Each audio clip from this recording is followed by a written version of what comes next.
بہترین مریدی تھی، ابا جی بھی پیر، دادا جی بھی پیر، پردادا جی بھی پیر، سارے پیر تھے، لیکن میں جب اپنے دل پہ نظر ڈالتا تھا تو خالی تھا معاملہ، شے کوئی نہیں تھی پاس، ہاتھ چموا لینا، نذرانہ لے لینا بات ٹھیک ہے، لیکن نہ علم نہ معرفت، کوئی شے نہیں۔ اور فرماتے میں نے جب پلٹ کے دیکھا نا، پورے علاقے پہ نظر ڈالی تو ایک درویش بابا، ایک سادہ بابا سائیں عنایت قادری، جس کی کوئی بڑا نام نہیں، کوئی بڑی برادری نہیں، اور کام اس کا کیا ہے، رمبا لے لیتا اور سارا دن کھیتوں میں محنت کرتا، لیکن جب مغرب ہوتی تو اس بابے کی مجلس سجتی، اور کہتے ہیں جب ایک دفعہ وہ اللہ کہتا تو اس کی ساری داڑھی آنسوؤں سے بھر جاتی، اور جب عشاء کے بعد وہ حضور پہ درود پڑھنا شروع کرتا تو لگتا یہ کہ یہ سادہ نہیں پڑھ رہا، یہ مصطفیٰ کی زیارت کر کے درود پڑھ رہا۔ فرماتے ہیں میری ساری برادری کو پتا تھا کہ اس کے پاس معرفت ہے، لیکن مسئلہ یہ ہے کہ ہم سید ہیں، وہ رائی ہیں، اب وہاں جائیں بت توڑیں کیسے، ٹوٹتا ہی نہیں، بہت بڑی مصیبت، کیسے ٹوٹے گا؟ لوگ کہیں گے تو مولوی کے پاس جاتا ہے، تو یہ ہو گیا ہے ساری زندگی گناہ کرتے رہو، ظلم کرتے رہو، ہمیں تانے کا ڈر نہیں، درویش کے پاس جائیں تو لگتا ہے کوئی تانا دے گا کہ کدھر چلا گیا، کدھر چلا گیا، جے کر یار دے نام دا ملے میں نا، انہوں چولی پا لئیے پنجے سٹیے نا، تو یہ کر نار دے نام دی ملے سولی، چوٹا چوٹ لئیے پیشانٹیے نا۔ بابا صاحب کہتے ہیں میں روز اپنے آپ سے جنگ کرتا کہ جاؤں کہ نہ جاؤں، 2 4 5 لوگوں سے میں نے مشورہ کیا تو کہنے لگے تو سیدوں کو بدنام کرے گا، اب تو سادات کو بدنام کرے گا کہ سید ہو کے کسی کے دروازے پہ جاتا ہے۔ بابا صاحب کہتے ہیں ایک دن لڑتے لڑتے میں تھک ہی گیا، میں چلا ہی گیا، میں نے کہا نہیں، اندر کا بت توڑوں گا تو بات بنے گی۔ کہتے قصور کا میں رہنے والا تھا، اور مجھے سمجھانے کے لیے اچ شریف سے جہاں کہ آپ رہنے والے تھے، جو پچھلا علاقہ تھا، وہاں سے بڑے بزرگ بلائے گئے کہ بلے شاہ کو سمجھاؤ۔ کہتے ہیں وہ بابا جی جب آئے تو میں پہچان گیا برادری کے، قبیلے کے، علاقے کے بڑے، میں جب ان کے قریب گیا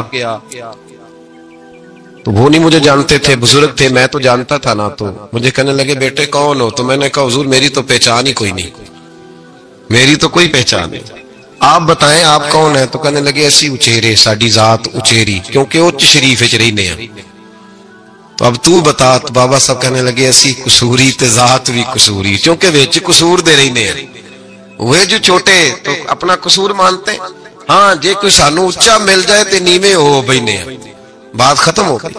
بابا صاحب رحمت اللہ علیہ کو بڑا سمجھایا۔ بابا جی کہنے لگے حضور میں کیا کروں؟ میں جب اس درویش کے پاس جاتا ہوں تو مجھے رب یاد آتا ہے، جب میں اس کے پاس جاتا ہوں تو میرے من کی میل کچیل دھو ڈالتا ہے، اور میں اس کی مجلس میں بیٹھا ہوتا ہوں تو لگتا ہے کہ مدینے والا رسول بھی مجھے مسکرا کے دیکھ رہا ہے، میری مجبوری ہے، میرے وہ جو اندر کے باطن کے میل ہے نا اس نے دھو ڈالے، اور کہا حضور آپ تو کہتے ہیں اس کے پاس نہ جاؤ، میرا تن تو گھر میں ہوتا ہے، میرا من اسی کے پاس رہتا ہے، میں اسی کے ساتھ رہتا ہوں، اسی کے پاس بیٹھتا ہوں، اسی کے پاس ہوتا ہوں، اور میری کشش اتنی سخت ہے کہ اب میرا گزارا نہیں، اب اسی کے ساتھ جیڑا بلے نو سید آکھے انہوں دوزخ میں نہ سزائیں۔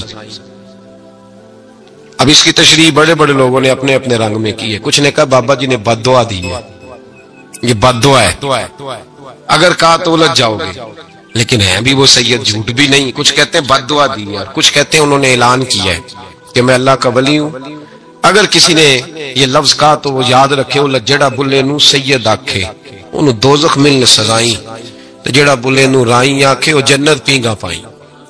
صلاۃ والسلام نے پوچھا عبداللہ بن ابی سلول سے تو نے یہ کہا ہے؟ کہنے لگا شابک اللہ میں نے بات ہی نہیں کی۔ ہاں اب لوگ کہنے لگے کہ زید تو نوجوان ہے تو یہ بوڑھا آدمی ہے، چلو صحیح کہتا ہوگا، حضور بھی خاموش ہو گئے۔ اللہ پاک نے قرآن مجید نازل فرما دیا، فرمایا اللہ نے سن لی ان کی بات جنہوں نے یہ کہا ہے، اور پھر لفظ بڑے حسین ہے، فرمایا یہ کہتے ہم عزت والے ہیں؟ نہیں، وللہ العزت ولرسولہ وللمؤمنین، فرمایا عزت تو اللہ کے پاس ہے، اللہ کے رسول کے پاس، اور عزت تو مومنوں کے پاس ہے، مومنین کے پاس عزت ہے۔ یہ قرآن پاک نے سارا مضمون بیان کر دیا کہ عبداللہ بن ابی سلول غلط کہتا ہے اور حضرت زید صحیح کہتے ہیں۔ حضور نے کچھ نہیں فرمایا، جا رہا ہے قافلہ۔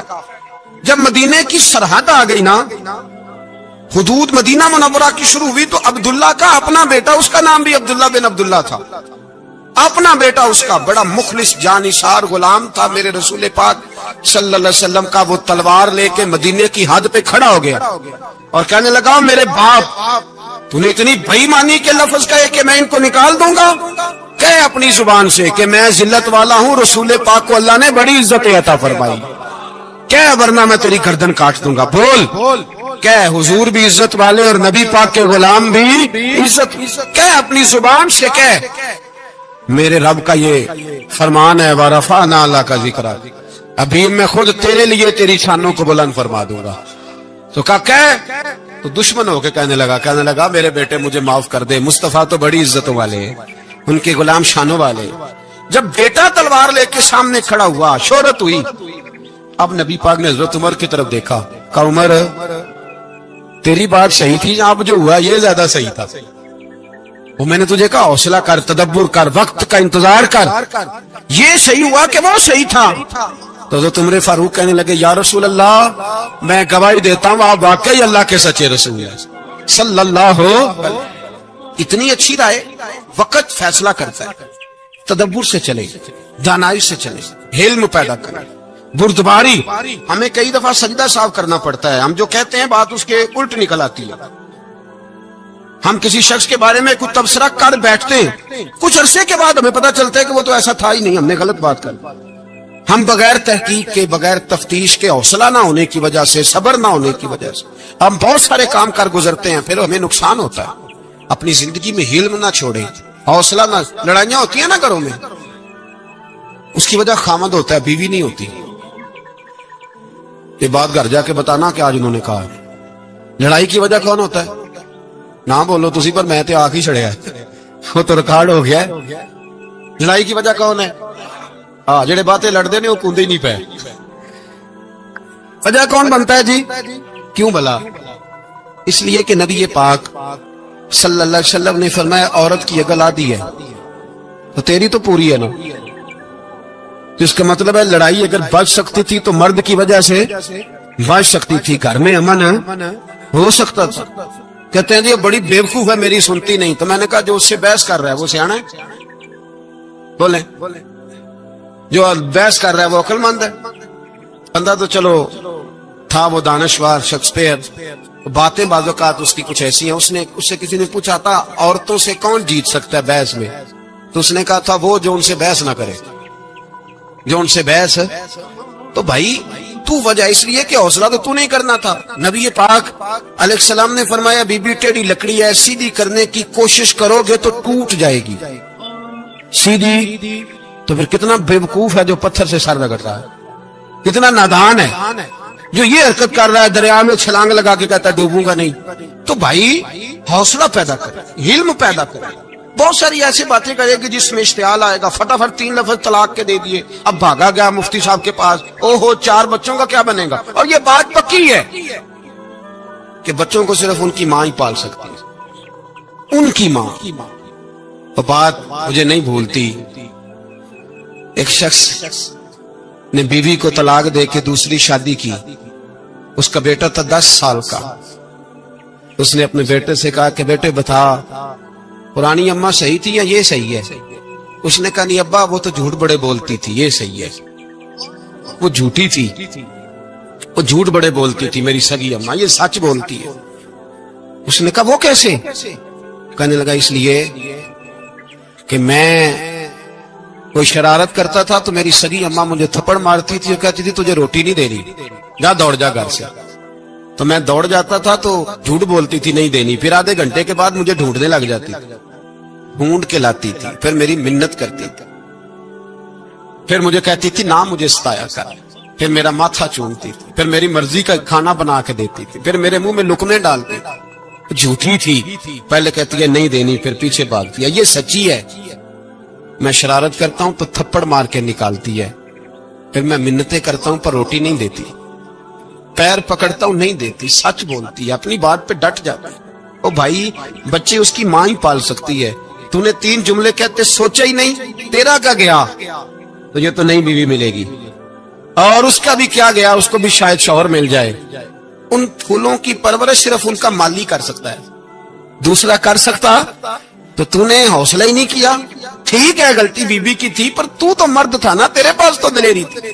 فٹافٹ 3 طلاق کے جملے کہہ دیے. اور میرے رسول پاک علیہ السلام نے فرمایا جائز کام بڑے ہیں، پر طلاق جائز تو ہے پر میرے رب کو پسند نہیں، اللہ کو پسند. تو نے مالی بگا دیا جس نے تیرے گھر کا باغ سینچنا تھا. تو بھائی یہ حوصلہ نہیں. درجنوں طلاقیں، 20 کیس، اور ابھی وہ شادی کے پورے کپڑے نہیں پہنے تو طلاق پہلے. اس کی وجہ یہ کہ حوصلہ نہیں، صبر نہیں، رضا نہیں. ہم احساس نہیں کرتے. اگر تو یہ سمجھ جائے کہ بس اللہ نے جو میرے لیے بہتر سمجھا مجھے دے دیا، صحیح ہے، میری آزمائش ہے، کیا ہے، کچھ ہے جو اس نے بہتر سمجھا مجھے اس نے، پھر تو سکھی ہو جائے، تیرے لیے جینا آسان ہو جائے، پھر تو بہت ساری پریشانیوں سے، آزمائشوں سے دور ہو جائے. میرے نبی پاک علیہ السلام نے ہمیں حوصلہ کرنے کا حکم دیا، دلیری. 2-3 سال شاید پچھلے سال یا اس سے پچھلے سال آج کے موقع پہ نا، ہمارے پاکستان میں تو بڑے بڑے انوکھے واقعات ہوتے ہیں. سننے سے کیا، میں کہتا ہوں وہ عبرت کے لیے ہوتے ہیں. جعلی ویزے لگوا دیے حج کے کسی ایجنٹ نے، اللہ کے مہمانوں کو بھی لوگ لوٹ لیتے ہیں. جعلی ویزے لگوا دیے. اور مزے کی بات یہ ہے کہ پاکستانی ایئرپورٹ سے گزر بھی گئے وہ ویزے والے، اور احرام باندھے لوگ جدے پہنچ گئے. 4 آدمی تھے، انہوں نے ویزا دیکھا تو کہا نکلی، آپ کو واپس جانا پڑے گا. اگلی فلائٹ سے وہ لوگ واپس آئے. آپ مجھے بتائیے، ان کی جب وہ چھوٹے چھوٹے کلپ آئے، میڈیا نے ان کی باتیں سنی تو ان کے آنسو نہیں تھمتے تھے. ایک آدمی احرام باندھ کے گیا ہے، معمولی سمجھتے ہیں آپ؟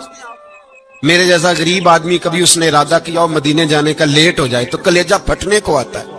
کچھ مجبوریاں پیروں میں آ جائے، نہ جا سکے تو پتہ نہیں کتنی توبہ کرنے کو دل کرتا ہے کہ کہیں غلطی تو نہیں ہو گئی، کوئی ایسی بات تو نہیں نکل گئی. یقین کرے طبیعت پریشان ہو جاتا، یار کوئی ایسا کام تو نہیں ہوگا جس کی وجہ سے یہ بات ہوئی.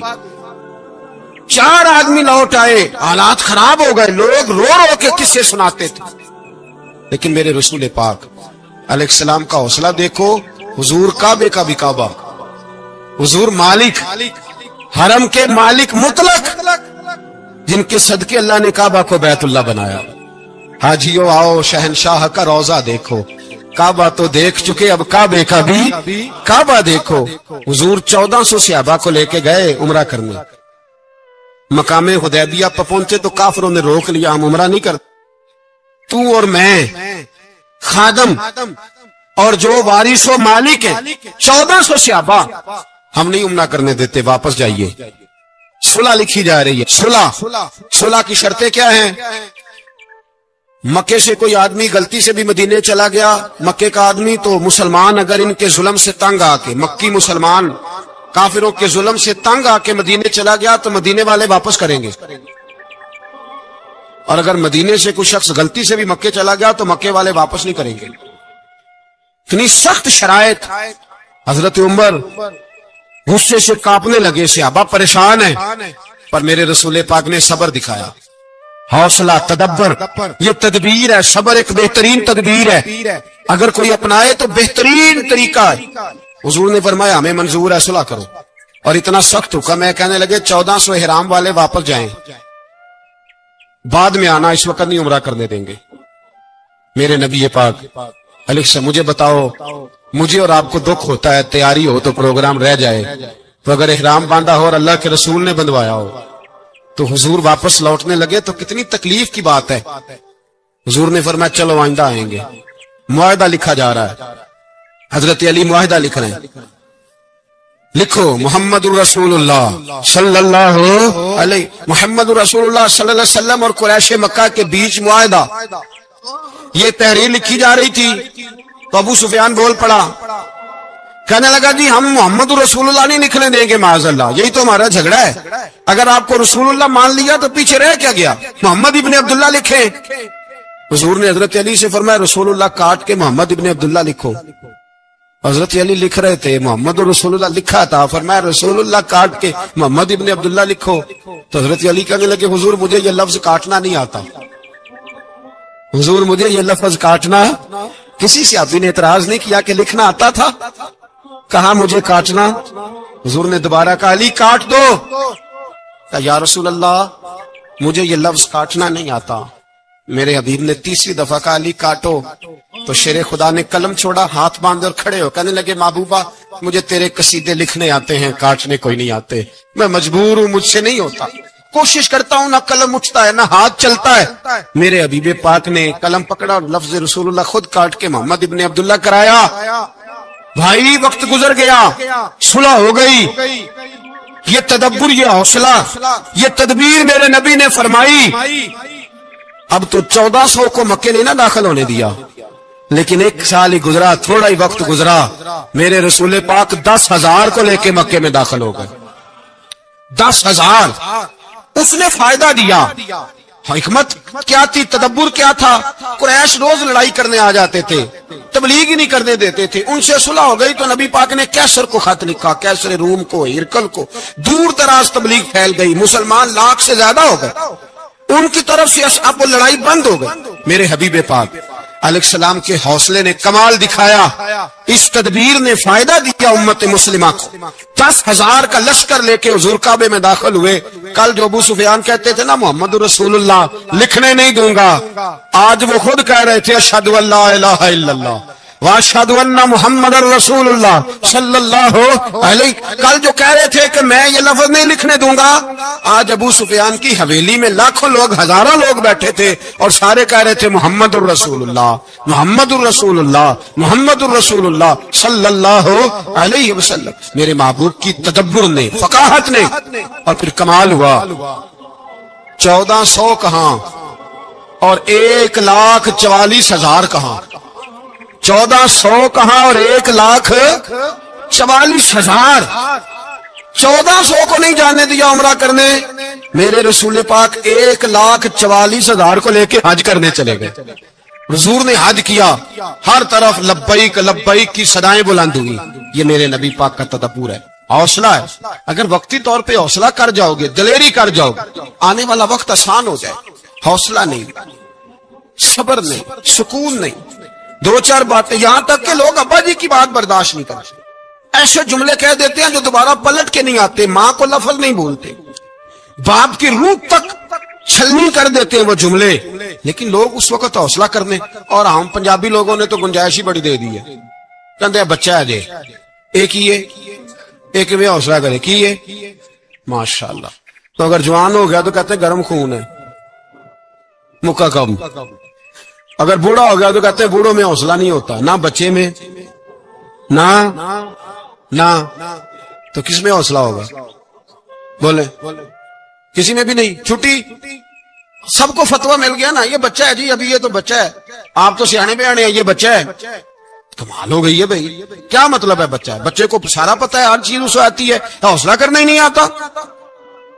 اور پھر کہہ دیا وہ تو گرم خون ہے. وہ کیا بات کرتے ہو, گرم خون؟ ابے کے گلے پڑ گیا گرم خون, اس کو کھڑا کرو نا ایس پی کے سامنے اور اس کو مار تھپڑ اس کے منہ پہ, تیرے گرم خون کا پتہ چلے. غریب کے یہ گلے پڑ گیا, اس کو کھڑا کرو ایس ایچ او کے سامنے, پھر پتہ چلے گا خون کتنا گرم ہے. وہاں بالکل چپ ہے, بالکل خاموش ہے. اور گرم خون اس کا صرف اماں کے لیے, جلال صرف رہ گیا اگر غریب گھر کی بیٹی بیاہ کے لایا تو صرف اس کے لیے.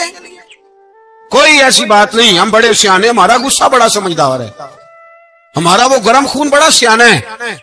وہ جہاں دیکھتا ہے کہ معاملہ ہلکا ہے تو وہاں وہ گرم خون جلال میں, اور جہاں دیکھتا ہے کہ سامنے والا تگڑا ہے تو وہاں وہ گرم خون فوراً ٹھنڈا ہو جاتا ہے.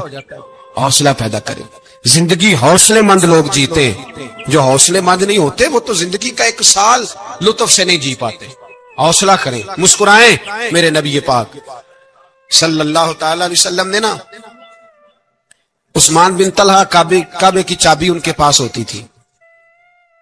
حضور نے ایک دن فرمایا عثمان, اچھا یہ نہیں تھا کہ عثمان خاص لوگوں کو چابی کعبہ کھول کے دکھاتے تھے, بلکہ ان کو قریش کی جانب سے یہ حکم تھا کہ جو بھی تجھے کہے تو نے کعبے کا دروازہ کھول دینا.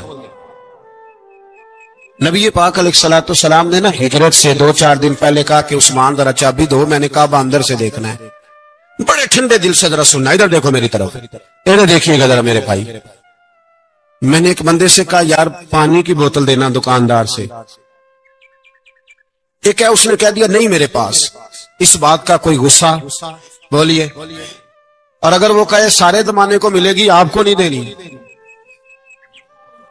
پھر بولے میرا خیال ہے چپ کر کے ہنس کے آ جائیں گے، سوال ہی نہیں پیدا ہوتا. ہم کہیں گے مجھے نہیں نہ دینی، تو نے تو دکان اٹھا یہاں سے بند کاری سے. کیا مطلب ہے سب کو دینی ہے تجھے نہیں دینی؟ کیا معنی ہے اس کا؟ لے کے جاؤں گا، جھگڑا ہوگا، بحث کریں گے. عثمان بن طلحہ سے حضور نے فرمایا دروازہ کھولو، کعبہ دیکھنا ہے. عثمان کہنے لگا میں ساری دنیا کو دکھاؤں گا، آپ کو نہیں دکھاؤں گا. کتنی سخت بات ہے، پر قربان جائیں رسول اللہ کے حوصلے پہ صلی اللہ علیہ.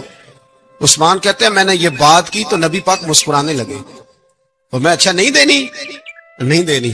تو حضور نے نا مسکرا کے اور میری کمر پہ تھپکی دی، فرمایا اچھا یاد رکھنا یہ چابی میں تجھ سے لے لوں گا، اور جس کو میرا دل کرے گا میں اس کو دوں گا. عثمان کہتے ہیں روز رات کو نبی پاک کے یہ جملے میرے کانوں میں گونجا کرتے تھے، گونجتے تھے کہ حضور نے فرمایا. کہتے ہیں جس دن پتا چلا نا نبی پاک 10,000 کا لشکر لے کے آ رہے ہیں، تو ابو سفیان میٹنگیں کر رہے تھے، مکے کے سارے سردار تیاری کر رہے تھے، اور میرے کانوں میں ایک ہی لفظ تھا کہ حضور نے فرمایا میں چابی لے لوں گا، پھر جس کو میں چاہوں گا اسے دوں گا. عثمان کہتے ہیں حد ہو گئی، وقت گزر گیا. حضور آ گئے، طواف فرمایا، اور طواف کے بعد میرے نبی پاک علیہ السلام نے فرمایا بلاؤ نا ذرا عثمان کو. عثمان کہتے ہیں میں چابی لے کے آیا تو دوسرا جملہ کوئی نہیں. ساڈے نا کوئی بندہ مشورہ دے وہ نہ منیے تے جے کام مونج ہو جائے نا جو نے مشورہ دیتا سی تو نال ہی غوث پاک بن جاندا ہے. تینوں آکھیا سی نا فوراً ہی داتا علی اجمیری ہو جاندا ہے. وہ کہندا تینوں پتہ نہیں میں کڈا ولی اللہ، تینوں میں آکھیا سی میں انج نہ کر، اور بندہ پریشان ہوتا ہے کام الٹ ہو گیا، اور لاگوں آکھی جاندا ویکھو جی میں تے تانوں پہلو ہی آکھیا سی. جی عجیب بات ہے، شیخ چلی کی طرح پیچھے پڑ جائے گا، میں نے تو پہلے ہی کہا تھا. او بس کر یار، اب تو خواجہ معین الدین اجمیری ہو گیا، بس کرو. مشورہ ہی ہوتا ہے، کسی کا مل جاتا ہے اور کسی کا نہیں لیا جاتا. فوری طور پہ بندہ اٹھ کے نا تو ولایت کی چوتھی سیڑھی پہ چڑھ جائے گا، کہے گا میں تو اب دالے وقت ہوں، میں کتبے دورا ہوں، میں نے تجھے کہا نہیں تھا. اب بس کر یار، کئی دفعہ مشورے صحیح ہوتے ہیں، کئی دفعہ صحیح. بولیے نبی پاک صلی اللہ علیہ وسلم کی احد کے دن خواہش یہ تھی کہ اندر رہ کے لڑنا ہے. جوان صحابہ نے کہا باہر جا کے لڑائی کرنی ہے، حضور نے باہر جا کے جنگ کی. بظاہر مسلمانوں کو شکست ہوئی. حضور نے ایک دفعہ نہیں کہا کہ میں نے تمہیں کہا نہیں تھا اندر رہنا ہے، بس ہو گیا جو ہو گیا. اب اس میں فٹافٹ اگلے کو حوصلہ دو، کوئی حرج نہیں. یاد نبی پاک سب بولیے صلی اللہ علیہ وسلم، میرے حبیب پاک علیہ الصلوۃ والسلام نے نا کہا عثمان کو بلاؤ. عثمان آئے تو عثمان کہتے میں نے چابی دی تو میں تیار تھا کہ اب میری بات ہوگی اور رسوائی ہوگی. لیکن کہتے ہیں قربان جائیں مصطفیٰ نے تو یہ جملہ بھی نہیں کہا کہ میں نے تجھے کہا نہیں تھا، یہ بھی نہیں کہا. حضور نے چابی لی، کعبے کے بت صاف کیے، نماز پڑھی، واپس آئے. فرمایا عثمان میرا وعدہ تھا تیرے ساتھ کہ جس کو میں چاہوں گا چابی دوں گا، یہ لو چابی میں تجھے ہی دینا چاہتا ہوں، لے لو رکھ لو. عثمان کہتے ہیں وہ چابی نہیں میرے طرف آ رہی تھی، میری طرف ایمان آ رہا تھا. وہ چابی نہیں آ رہی، ایمان آ رہا تھا میری جانب. کہتے ہیں میرے ہاتھوں میں چابی آئی اور میری زبان پہ کلمہ توحید جاری ہو گیا. بھائی تدبر، حوصلہ، صبر، رضا، ہمیں تو ٹائم بھی نہیں گزارنا آتا. گھر کا ماحول، گھر کے اندر رہ کے لوگ دکھی نہیں، اس لیے کہ ہماری طبیعتوں میں حوصلہ نہیں. ایک منٹ کے لیے نہیں، ایک سیکنڈ کے لیے بھی ہم یہ برداشت نہیں کرتے کہ چلو تھوڑا انتظار کریں، وقت کو دیکھیں، موقع کو دیکھیں. میرے نبی پاک علیہ الصلوۃ والسلام پہ اتنی مصیبتیں آئیں کہ پہاڑ پہ آتی تو وہ ریزہ ریزہ ہو جاتے، لیکن کسی مقام پر بھی حضور علیہ الصلوۃ والسلام شکوہ کرتے نظر نہیں آتے. ہم غریبی کا رونا روتے ہیں، ہر چوتھا آدمی کہتا ہے بڑا غریب ہوں، لیکن میرے نبی پاک علیہ الصلوۃ والسلام نے چوتھے دن کھجور کھائی، سرکہ کھایا ہے، اور موٹے بان کی چارپائی پہ آرام کیا. حضرت عمر نے کہا حضور کتنی تکلیف ہے؟ فرمایا عمر کوئی تکلیف نہیں، تھوڑا سا تو وقت ہے، جنت میں جائیں گے، ساری نعمتیں اللہ نے ہمارے لیے تیار کی ہوئی ہے. راضی بالرضا، کوئی کسی قسم کا مسئلہ نہیں. ہمیں آزمائشیں آتی ہیں، تکلیفیں آتی ہیں، بیماریاں آتی ہیں، لوگ چھوٹی چھوٹی بات پر پریشان ہو جاتے ہیں، ذرا سی بات پر شکوہ کرتے ہیں. میرے رسول پاک علیہ السلام نے فرمایا جب میرا رب کسی کو بیمار کرتا ہے تو 2 فرشتوں کو بھیجتا ہے، جاؤ میرے بندے کی تیمارداری کر کے آؤ. اللہ اکبر، خود رب بھیجتا ہے، جاؤ میرے بندے کی تو مجھے بتائیے جب اللہ بھیجے تو پھر تندرست خوش نصیب ہوا کہ بیمار؟ جی تندرست پھر خوش نصیب کون ہوا؟ میرے نبی پاک صلی اللہ علیہ وسلم نے فرمایا رب 2 فرشتے بھیجتا ہے، فرماتا ہے پتہ کر کے آؤ میرے بندے کا اس کا کیا حال ہے، حالانکہ اللہ سارا ہی جانتا ہے۔ فرشتے آتے ہیں واپس جاتے ہیں، رب کریم پوچھتے ہیں بتاؤ میرا بندہ کیا کہتا تھا؟ اللہ تجھے سارا ہی پتا ہے، پر ہم سے پوچھتے تو بتا دیتے ہیں، وہ یہ کہتا تھا کہ میں اپنی رب کی رضا پہ بڑا ہی راضی ہوں، وہ تیری حمد کر رہا تھا، تیری تعریف کر رہا تھا، تیرا شکر کر رہا تھا، تیرے لیے کلمات حمد بیان کر رہا تھا۔ تو میرے نبی پاک علیہ السلام فرماتے ہیں، اللہ فرشتوں سے فرماتا ہے سنو پھر اگر میں اپنے بندے کو اس بیماری میں شفا دوں گا تو اس تندرستی سے زیادہ اچھی تندرستی دوں گا جو پہلے اسے عطا کی ہوئی تھی، پہلے سے اچھی صحت دوں گا، اور اگر اسے اس بیماری میں موت دوں گا تو پھر مرتے ہی اس کے لیے میں جنت کا فیصلہ فرما دوں گا۔ بھائی جب تو راضی بالرضا رہتا ہے، راضی بالرضا، بڑی سادی سی بات ہے بھائی، آپ گھر گئے روٹی مانگی تو اگر کسی نے کہا نا کہ اتنی تھکاوٹ ہے ٹائم پہ آیا کرے اس وقت، تو روٹی تو وہ بھی مل گئی اور اس میں لذت، وہ سکون نہیں، وہ سکون نہیں۔ میری اماں جی سالن پکا کے رکھ لیتی تھی تو روٹی جب بھی کوئی مانگتا تھا تو تازی بنا کے دیتی تھی، ان کی طبیعت تھی۔ تو میں اکثر ان سے کہتا کہ اماں جی پکا کے رکھ دیا کرو، کہتے تمہیں خوشی نہیں ہوتی جب تمہاری اماں تازی پکا کے دیتی ہے؟ خوشی ہوتی ہے، طبیعت میں خوشی ہوتی ہے۔ ان کا مزاج تھا، ذوق تھا، تو ہم سمجھتے تھے یار یہ بڑی سعادت کی بات۔ تو آپ گھر گئے رات کو تو گھر والوں سے کہا روٹی، تو فوراً اٹھے فوراً، اور انہوں نے کھانا تازہ بنایا اور ساتھ یہ بھی کہا باہر سے نہ کھایا کرے بندہ بیمار ہو جاتا ہے۔ کتنی ٹھنڈک پہنچتی آدمی کے دل کو، سکون ملتا۔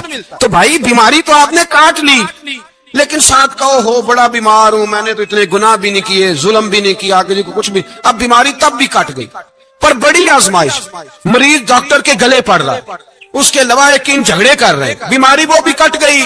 اور ایک بیمار وہ ہے جو چارپائی پہ لیٹا ہے اور کہتا ہے جس طرح میرا اللہ راضی اسی طرح میں بھی راضی، تو بیماری اس کی بھی کٹ گئی۔ حضرت یونس علی نبینا علیہ الصلوۃ والسلام نے ایک دن حضرت جبریل امین ملنے آئے تو جناب یونس علیہ السلام کہنے لگے اے جبریل، اللہ کے نیک بندوں میں جو اللہ کو اس وقت سب سے زیادہ پسند ہے نبیوں کے بعد، جو کرنا بات جو سب سے زیادہ اللہ کو پسند ہے نبیوں کے بعد ولیوں میں، اور سب سے زیادہ اللہ جس کو اللہ کی بارگاہ میں عبادت گزار لکھا جاتا ہے، میری اس بندے سے ملاقات کرا۔ تو حضرت جبریل نے جناب یونس علیہ السلام کو ساتھ لیا تو ایک شخص کے پاس پہنچے جو آنکھوں سے اندھا تھا، دونوں ہاتھ اس کے سلامت نہیں تھے اور پورے جسم میں پیپ جاری تھی، ریشہ تھا۔ جب جا کے السلام علیکم کہا نا حضرت یونس نے، اس نے وعلیکم السلام کے بعد پہلا لفظ پتہ کیا کہا؟ اس نے کہا یا اللہ تیرا شکر ہے، یا اللہ تیرا، آپ بھی ادا کریں اللہ کا شکر، یا اللہ تیرا، اللہ تیرا شکر ہے۔ حضرت یونس علیہ السلام کہنے لگے تو شروع سے اس طرح کا ہے، نابینا بھی اور ہاتھوں سے معذور بھی اور سارا جسم شروع سے؟ تو بڑے ہی خوبصورت لفظ اس بیمار نے کہے، کہنے لگے نہیں حضور میں بالکل ٹھیک ٹھاک تھا، جب تک میرے رب نے چاہا کہ یہ دنیا کو دیکھے تو تب تک اس نے مجھے آنکھیں دی، اور جب اس نے چاہا کہ اب اس کا دیکھنا بہتر نہیں تو اس نے واپس لے لی۔ تو یا اللہ تیرا شکر ہے، اللہ تیرا شکر ہے۔ پھر کہا جب تک اس نے چاہا کہ میرے ہاتھ رہے تب تک رہے، جب اس نے چاہا کہ میرے لیے بہتر نہیں تو اس نے لے لیے، تو یا اللہ تیرا شکر ہے۔ جب تک اس نے چاہا کہ میرا جسم صحیح و سلامت رہے تو رہا، اور جب اس نے چاہا کہ میرے لیے بہتر نہیں تو مجھے بیمار کر دیا، تو یا اللہ تیرا شکر ہے۔ تو حضرت یونس علیہ السلام کہنے لگے جبریل واقعی یہ اللہ کا سب سے زیادہ شکر گزار بندہ ہے۔